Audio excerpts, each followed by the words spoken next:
Hello, this is Catherine Dubberly, the Answer Lady. Today I'd like to talk with you about weaving in your yarn ends automatically when you're machine knitting. Machine knitting goes very fast, and so when we change colors, we produce a lot of yarn ends, and sometimes it's very tedious to weave them in at the end of a project. There is a quickie way to do this that works in many cases.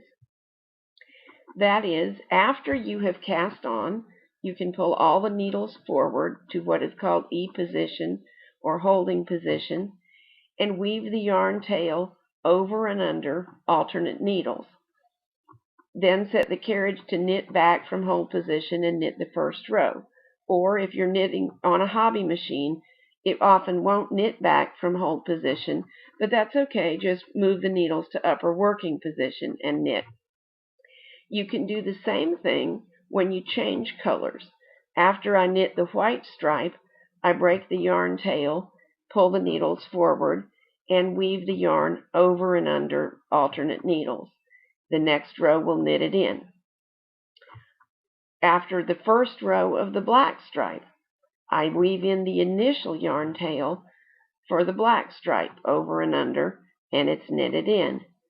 After the final row, you can do the same thing as often as you need to, changing colors.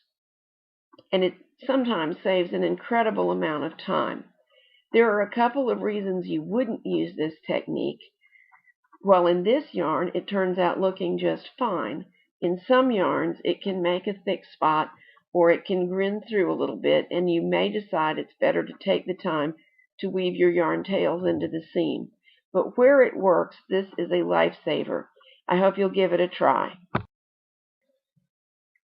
In this case, the two yarns wove in beautifully.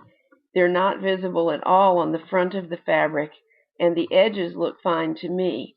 You can see the weaving on the back of the fabric, but I'm going to use the stockinette side, so I really don't care.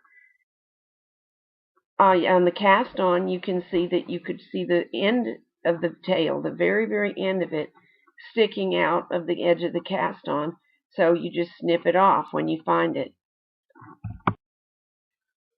I hope this makes your basic projects go much, much faster. Happy knitting, and bye now.